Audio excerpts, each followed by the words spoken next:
Dear students, आज के इस नए वीडियो में आपका स्वागत है। इस वीडियो में हम लोग बात करेंगे कि जो सब्जेक्ट है आपका analysis and design of concrete structure, उस सब्जेक्ट के सिलेबस में हम लोगों को क्या क्या पढ़ना है और कैसे कैसे हम लोग जो है अपने सिलेबस को एक एक करके कंप्लीट करेंगे, उसकी स्ट्रेटजी के बारे में हम लोग बात करेंगे। आपका मैंने गूगल मीट पे क्लास लिया था। उस गूगल मीट के क्लास की रिकॉर्डिंग के हेल्प से ये वीडियो बनाया गया है, जिसमें आपको सिलेबस की ओवरव्यू दी जाएगी। तो इस वीडियो को ध्यान से देखिएगा ताकि आपको आगे जो आपको मेन जो कंटेंट पढ़ाए जाएंगे सिलेबस के, वो अच्छे से समझ में आ सके और आपको एक ब्रीफ इंट्रोडक्शन हो जाएगा इस सब्जेक्ट से। तो बने रहिएगा इस वीडियो में। आगे चलते हैं नेक्स्ट सेक्शन में। अब हम बात करेंगे इस सब्जेक्ट के बारे में। हाँ, तो थोड़ा सा मैं एक बार आपको सिलेबस दिखा देता हूँ। देखिए, ये सिलेबस दिख रहा है सबको। तो अब देखिए, इस सिलेबस में टोटल 6 मॉड्यूल्स हैं, है ना। इस सिलेबस में मैंने आपको बताया था analysis and design of concrete structures के बारे में आपको बताया जाएगा। तो लास्ट जो क्लास हुई थी हमारी, उसमें मैंने आपको बताया था कि एनालिसिस क्या है और डिजाइन क्या है। एनालिसिस में हम लोग क्या करते हैं कि हम लोग किसी भी गिवन सेक्शन के स्ट्रेंथ का असेसमेंट करते हैं कि वो कितना स्ट्रांग है, उसमें कितना स्ट्रेस डेवलप हो सकता है या कितना वो कितने लोड तक को वो रेसिस्ट कर सकता है। तो हम लोग उसके ताकत का अंदाजा लगाते हैं किसी भी सेक्शन का, तो उसको हम लोग एनालिसिस कहते हैं।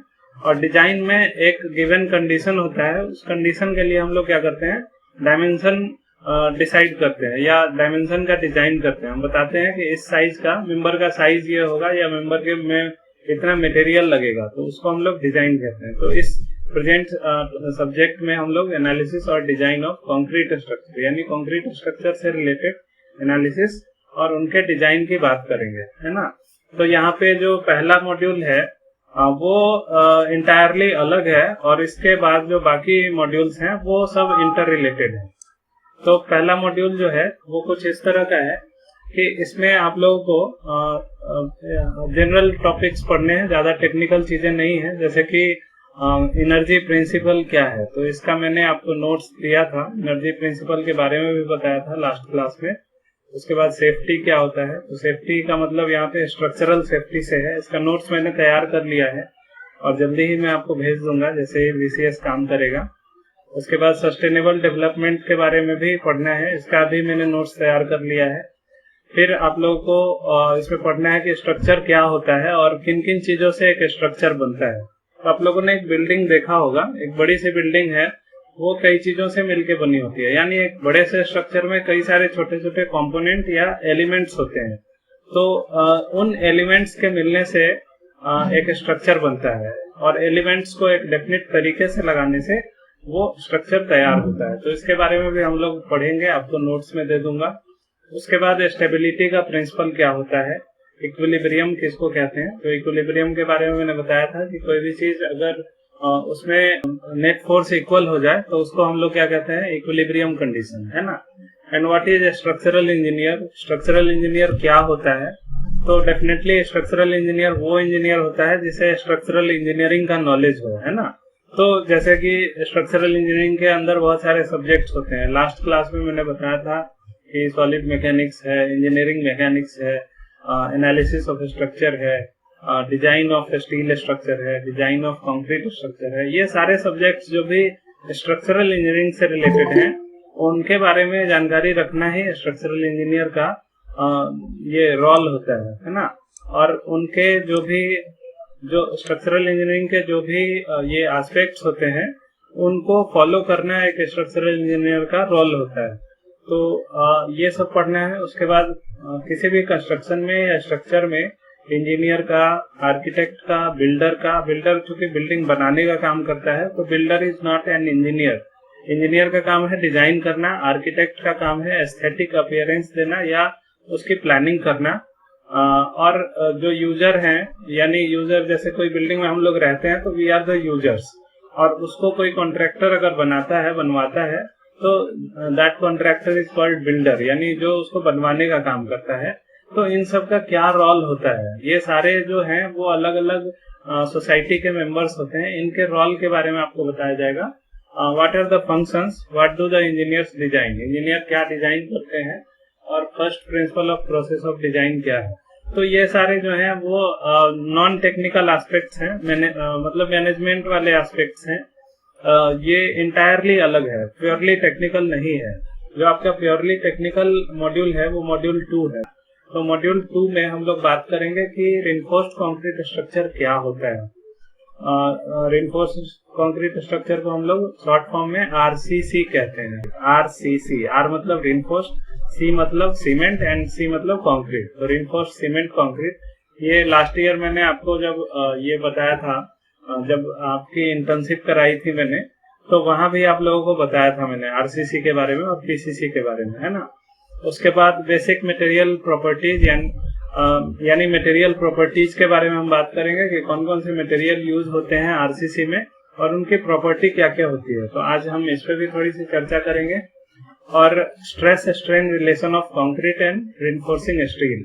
तो रिइंफोर्सिंग स्टील यानी स्टील का जो स्ट्रेस स्ट्रेन कर्व है वो कैसा होता है और कंक्रीट का स्ट्रेस स्ट्रेन कर्व कैसा होता है, इसके बारे में बात करेंगे। मैंने स्टील के कर्व के बारे में थोड़ा सा आपको सॉलिड मैकेनिक्स में बताया हुआ है, यहाँ भी उसके बारे में काफी विस्तार से बताई जाएगी। तो ये आज के क्लास का टॉपिक नहीं है, इसे हम लोग आगे देखेंगे। उसके बाद मॉड्यूल 3 में है प्लानिंग एंड डिजाइन प्रोसेस, है ना। तो यहाँ पे हम लोग कैसे प्लानिंग करते हैं या हमारे डिजाइन का प्रोसेस क्या होता है उसके बारे में बात करेंगे। तो एक बार फिर से हम लोग मटेरियल्स के बारे में बात करेंगे। उसके बाद लोड्स की बात करेंगे, यानी जो हमारे बिल्डिंग्स हैं या स्ट्रक्चर हैं उन पे किन तरह के लोड्स पड़ते हैं और उन लोड्स की क्या क्या खास बातें होती हैं, तो उनकी बात करेंगे। और उसके बाद डिजाइन सेफ्टी क्या क्या होता है, यानी लोड को और मटेरियल के स्ट्रेंथ में हम लोग कौन कौन से फैक्टर ऑफ सेफ्टी लगा सकते हैं, तो उसकी बात हम लोग करेंगे। ये भी आगे हम लोग बात करेंगे। उसके बाद कंक्रीट और स्टील के प्रॉपर्टीज के बारे में बात करेंगे। तो आज कुछ प्रॉपर्टीज की बात करेंगे और फिर जब स्ट्रेस स्ट्रेन की बात करेंगे तो वहां पे भी इन चीजों को हम लोग कवर करेंगे। उसके बाद विंड एंड अर्थक्वेक लोड्स क्या होता है, और फिर हमारी डिजाइन फिलॉसफी क्या है। तो इसका मैंने आप लोगों को एक नोट्स भेजा था 1 पेज का, है ना, डिजाइन फिलॉसफी का। तो कई तरह के डिजाइन अभी तक डेवलप हुए और उनमें से अभी जो है लिमिटेड स्टेट मेथड जो है वो प्रोमिनेंट है और वही अभी ज्यादा फोर्सफुल है। तो कौन कौन सी डिजाइन फिलॉसफी है या हम लोग जो डिजाइन करते हैं उसके पीछे की फिलॉसफी क्या होती है उसके बारे में बात करेंगे। और फिर जो हमारी डिजाइन फिलॉसफी है उसमें कौन कौन से एजम्पशंस रखे गए हैं, जैसे कि मैंने आपको बेंडिंग के बारे में बताया था, फ्लेक्सुरल बेंडिंग के बारे में। तो वहां पे मैंने कुछ एजम्पशंस बताए थे कि इन एजम्पशंस का मैंने बताया था आपको कि सर्कुलर आर्क के रूप में वो बेंडिंग होती है, या बेंडिंग में प्योर बेंडिंग होता है, इम्प्योर बेंडिंग नहीं होता है, शियर स्ट्रेस जो है एब्सेंट रहता है। तो ये सारी चीजें मैंने आप लोगों को बताया था। तो ऐसे ही हर डिजाइन के लिए कुछ कुछ एजम्पशंस होते हैं। तो यहाँ पे हम उन एजम्पशंस की बात करेंगे और इन एजम्पशंस के बेसिस पे ही हमारा आगे का पूरा चैप्टर चलेगा। फिर कौन कौन से कोड ऑफ प्रैक्टिस हैं, कितने ऐसे कोड्स हैं जिनका यूज करके हम लोग अपना सिविल इंजीनियरिंग प्रैक्टिस करते हैं। प्रैक्टिस का मतलब सिविल इंजीनियरिंग से रिलेटेड जो काम है, एप्लीकेशंस हैं, या स्ट्रक्चरल इंजीनियरिंग के एप्लीकेशंस जो हैं, स्ट्रक्चर को बनाने में हम लोग कौन कौन से कोड का मदद लेते हैं उनके बारे में हम लोग बात करेंगे। इसके बाद जो मॉड्यूल 4 है, यहाँ से हमारा जो मेन टॉपिक है वो शुरू होता है। देखिए यहाँ 3 मॉड्यूल जो है वो बस इंट्रोडक्टरी है। जो चौथा मॉड्यूल है वहां से मेन टॉपिक शुरू होता है। तो यहाँ पे हम लोग बात करेंगे सिंगली रिइंफोर्स्ड बीम्स के बारे में। बीम जो होते हैं वो कई तरह के होते हैं, तो उनमें सिंगली के बारे में हम लोग बात करेंगे। उसके बाद फिर डबली के बारे में बात करेंगे और फ्लेंज्ड बीम के बारे में बात करेंगे।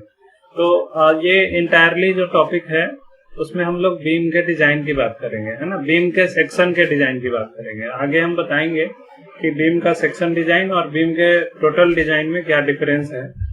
उसके बाद फिर मॉड्यूल 5 में हम लोग बीम या फ्लेक्सुरल मेंबर्स जो हैं उनमें शियर का डिजाइन कैसे करते हैं, ये फ्लेक्सुरल डिजाइन है। और इसके बाद हम लोग फ्लेक्सर के बाद शियर डिजाइन पढ़ेंगे, यानी शियर में अगर कोई बीम या मेंबर फेल हो रहा हो तो उसको कैसे हम लोग सेफ्टी प्रोवाइड करेंगे उसकी बात करेंगे। उसके बाद बॉन्ड कैसे हम लोग डेवलप कर सकते हैं, तो हम लोग बॉन्ड के बारे में भी बात करेंगे आगे। उसके बाद जो हमारा स्लैब है यानी छत जो हम लोग बनाते हैं, छत ढालते हैं, तो उनका डिजाइन हम लोग कैसे करते हैं उसकी बात करेंगे। ये भी काफी इम्पोर्टेंट है और काफी यूजफुल है। उसके बाद जो लास्ट मॉड्यूल है उसमें हम लोग कॉलम के डिजाइन की बात करेंगे यानी कॉम्प्रेशन मेंबर की बात करेंगे। तो हमारा जो कॉलम बनाते हैं, बीम के बारे में तो हम काफी डिटेल में करेंगे और कॉलम के बारे में, क्योंकि हमारा जो फ्रेम स्ट्रक्चर है वो इसी बीम और कॉलम के कॉम्बिनेशन से बनता है। फिर उसके बाद टाइम बचेगा तो हम लोग फुटिंग के बारे में और स्टेयर केस के बारे में भी थोड़ा स्टडी करेंगे। लेकिन अभी जो हमारा बेसिक है, कॉलम को काफी अच्छे से पढ़ेंगे।